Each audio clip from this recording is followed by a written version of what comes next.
It's midnight in Gobo, far north region of Cameroon. Time for the late night news on CRTV and CRTV News. Good morning, ladies and gentlemen. Welcome. Our headlines. La journée internationale de souvenir de la traite négrière et de son abolition a été célébrée hier 23 août 2025 au Cameroun. Une occasion de se rappeler et lutter contre la traite des personnes. Western and eastern entrance to the city of Douala. The Minister of Public Works takes measures to improve traffic flow. Minister Emmanuel Nganu-Dumesi assessed the works being carried out by the companies in charge on August 21. Madame, Monsieur, bonjour et bienvenue aux nouvelles. The International Day for the Remembrance of Slave Trade and its Abolition was celebrated yesterday, August 23, bringing to the limelight 13 centuries of a painful history during which some men were dehumanized by their peers. The figures speak of a despicable trait of more than 30 million human beings between the Orient, inland Africa and the Atlantic Ocean. A dark page in human history which reminds the globe of the dangers of racism and human greed and the need to promote justice and tolerance. Yote Kale Lisonge. Scenes from movies like this still tell the story of slave trade like it were yesterday. Centuries ago, humans, mostly blacks, were forced to leave their homes, transported and sold, leaving scars with individuals like Harriet Tubman giving their all to put an end to the horrors of slavery. It was a grossly disturbing initiative which continues to disrupt the psychological, social, and cultural texture of the African society, even till date. People with names suddenly became those referred to as Negroes, thereby losing their honor and integrity. For Africans, talent was lost in the process. There were dance, musical traditions, weaving, sculpting skills, and masters that vanished because those that mastered those dances or the sculpting or the weaving were captured and sold into slavery. 159 years after the abolishment of slave trade, producers see the other picture. Something which was meant to be a disruptive force can actually be used to build bridges. Over the years, you see people trying to trace their roots, others trying to reconnect with those whom they have become disconnected with. There are also socio-cultural benefits, be it stories of pain or stories of gain. As these stories are being shared, more and more people realize that we have many more things which bind us together than the lines which were used to separate us. The International Day for the Remembrance of Slave Trade and its Abolition serves as an opportunity for collective recognition and rings loud that tolerance and justice are primordial in society. Engorgement des pénétrantes est et ouest de la ville de Douala. Le ministre des Travaux publics décline le chronogramme d'exécution et d'achèvement rapide des travaux en cours et rassure les transporteurs et les opérateurs économiques. C'était au cours d'une rencontre bilan de la visite de travail sur les deux chantiers dans la capitale économique. Rodrigue Bertrand, Trudeau, reportage. Entrée ouest de la ville de Douala, des files interminables de véhicules, pare-choc contre pare-choc, poirotent dans les bouchons et les usagers sortent de temps en temps de leur gond. Tout quitte de Beko, on dit un rang. Si c'est un rang, ça va rester jusqu'à Souza. 6 heures, 7 heures de temps. Vendredi, on a fait 12 heures de temps. La faute à la dégradation de la route en certains points, ainsi qu'aux travaux de traitement de ces points critiques qui aggravent la situation. Malgré cet inconfort, les transporteurs s'opposent à l'idée d'interrompre le trafic pour accélérer le rythme d'exécution des travaux. C'est une zone portuaire et tout le monde connaît ce que c'est que la région du littoral. Il est question de permettre à ce que les travaux se passent de jour comme de nuit. Au terme de la visite d'évaluation sur les deux chantiers, le ministre a présidé une rencontre avec les équipes projets, les syndicats des transporteurs, le maire de la ville de Douala ainsi que le président du GECAM. Occasion de décliner les mesures arrêtées pour fluidifier le trafic et les délais d'exécution des travaux. Morceau choisi. comprimer les délais d'exécution de ces travaux. Il y aura de tous les ouvrages d'évacuation des eaux. J'ai pris une deuxième mesure qui vise à passer de l'enrobé au pavé. Les travaux reprendront dans les prochains jours sur la pénétrante Est et le ministre a fixé au 22 septembre l'ouverture totale au trafic de la pénétrante Ouest, même si les travaux de fonctionnalité se poursuivront. Mécanisation et modernisation agricole. La Haute-Sanaga franchit un nouveau cap. L'antenne régionale spécialisée de mécanisation agricole de Nanga et Boko a reçu une dotation exceptionnelle d'équipement offert par le président de la République, Paul Biya. L'initiative concrétise la volonté de l'État de moderniser les techniques agro-pastorales et d'améliorer à la fois la qualité et la quantité des productions. Nelly Christelle Ondoa, de CRTV Centre. Sur le site de l'antenne régionale spécialisée de mécanisation agricole de Nanga et Boko, les engins lourds impressionnent par leur taille et leur diversité. Bulldozers, nivelleuses, tractopelles, pelles chargeuses et excavatrices trônent aux côtés des tracteurs agricoles, charrues à disques billonneuses, pulvérisateurs remorques, porte-chars, repiqueuses et souleveuses de manioc. Une impressionnante dotation appréciée à sa juste valeur. C'est un don du chef de l'État qui a pensé à ces populations de la région du centre pour améliorer le travail dans les plantations, pour que les gens puissent récolter 4 fois ce qu'ils font maintenant. Rapprocher les outils de mécanisation des utilisateurs est un acte concret qui répond à des attentes de longue date. La prise en main effective de l'usine d'assemblage des tracteurs de Bolova était un rêve pour nous. Autant la mise en service de cette importante antenne spécialisée était également un rêve réalisé aujourd'hui avec cette dotation.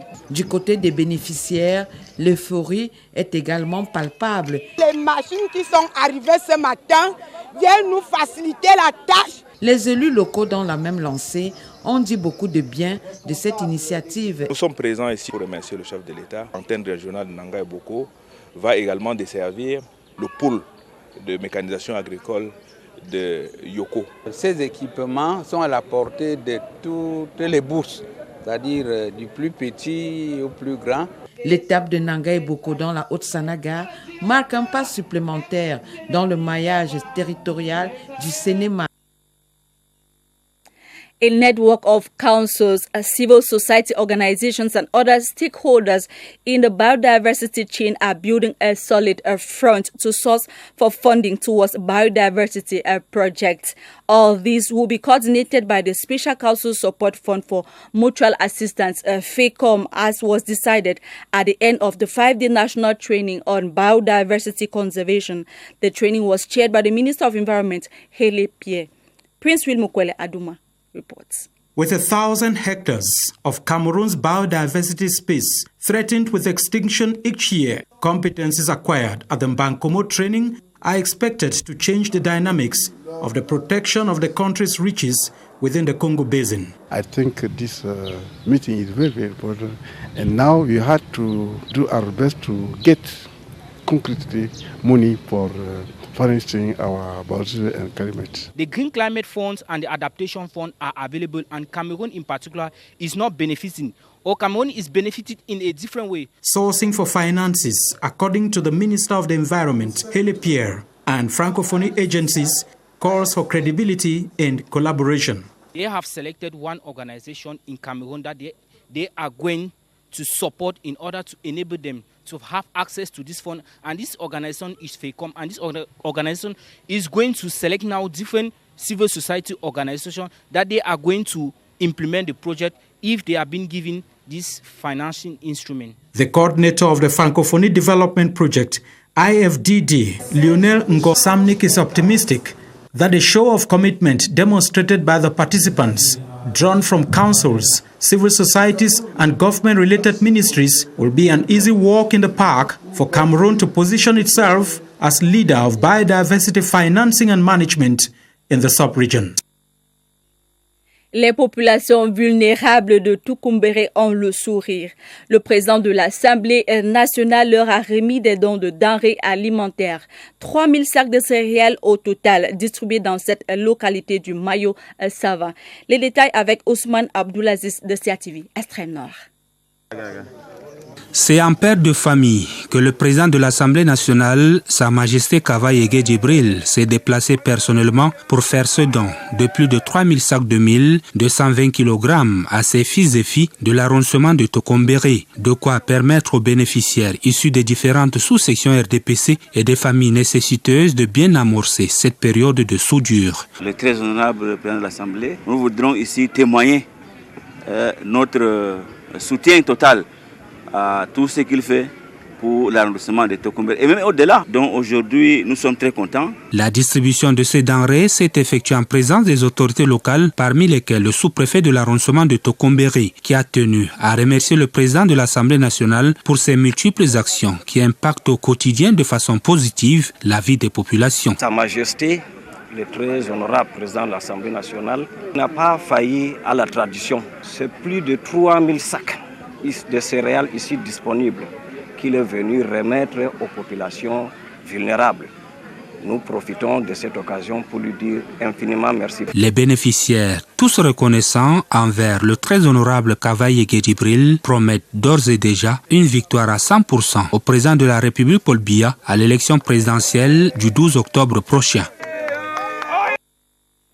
Une bouffée d'oxygène pour les malades et victimes des accidents vasculaires cérébraux des ECA dans le département du Nyong-Ekele, région du centre.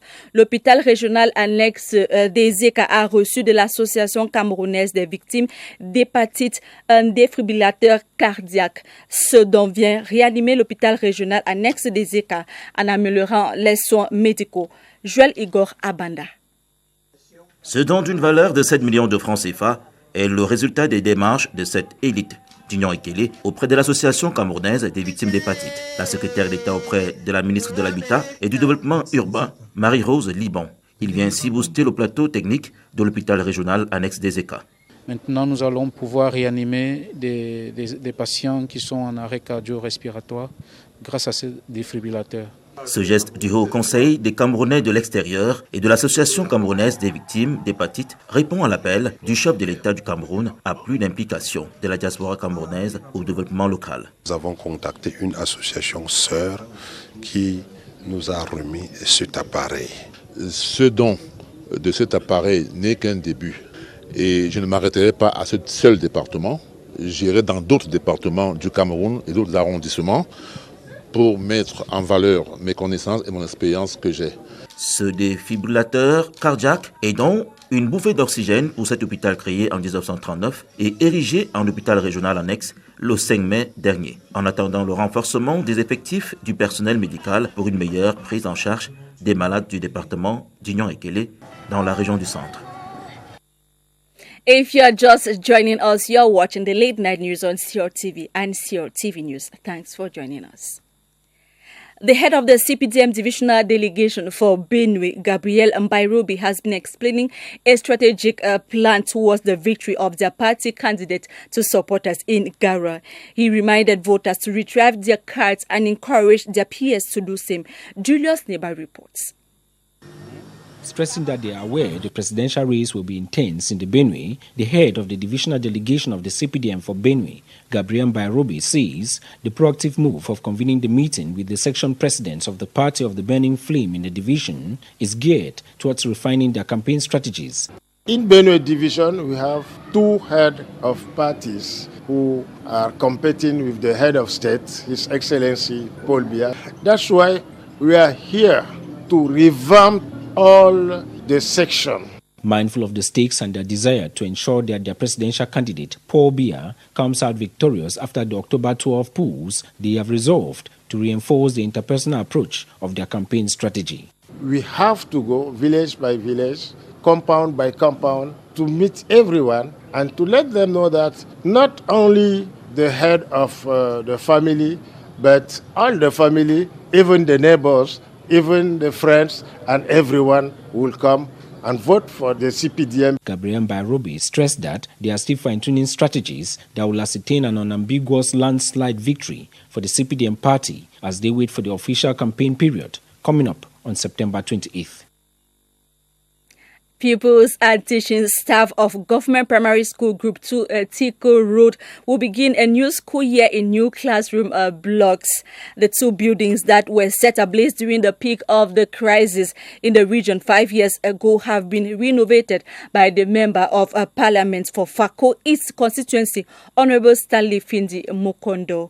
Also, the Tico Elite Cultural and Development Association has donated school supplies to 2,000 learners in the division. Details of all of this with Hombo Suzy Munjoa from CRTV Southwest.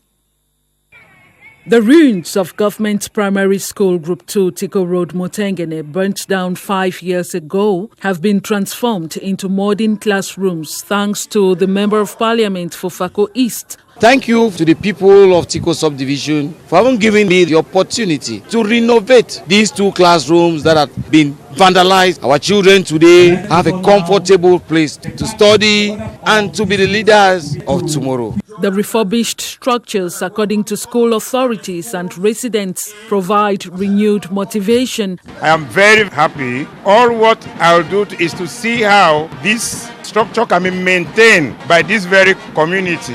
Alongside the renovation, some 2,000 pupils and students received school materials from the Tico Elite Cultural and Development Association, TECUDA. The Back to School campaign went with a slogan of one child, a bag, 10 books, pencils, a math set and rulers. Pupils and students in Tico Subdivision step into the new school here with renewed determination. En culture, nous parlons de peuples qui ont les mêmes origines mais ont été séparés pendant l'époque coloniale. Des décennies plus tard, les peuples Bankone et Barombi ont choisi de se rassembler dans un lieu fort symbolique, le musée national. Le temps d'une journée culturelle pour exalter leur héritage et mettre en lumière la genèse de leur histoire commune. C'était aussi l'occasion de revaloriser leurs mets, traditions, arts et culture. Clariana Calda, reportage. C'est un appel à l'union et à la communion fraternelle qui résonne au Musée national à Yaoundé. Longtemps séparés par les aléas de la colonisation, les peuples Bankone et Barombi renouent les fils d'une parenté ancrée dans une mémoire commune, une langue et une culture partagée. La colonisation a beaucoup impacté dans les origines, dans le vivre ensemble des Bankone et des Barombi, qui sont devenus deux peuples, alors que par la langue, nous sommes une seule et même personne. Bankone et Barombi, hier, aujourd'hui et demain, c'est le thème qui a alimenté cette conférence débat. Objectif, raviver la mémoire historique de ces deux communautés issues des régions du littoral et du sud-ouest. C'est à un certain âge que j'ai pris connaissance de la fraternité qui existait entre les Barombi et les Bankone. Nous sommes pour fortifier la relation qu'on a déjà eue depuis longtemps, parce qu'on se trouve dans deux régions. Placé sous le parrainage du Premier ministre chef du gouvernement Joseph Diengouté, l'événement est aussi une célébration vibrante de l'identité Bankone-Barombi, deux peuples frères qui choisissent désormais de marcher côte à côte.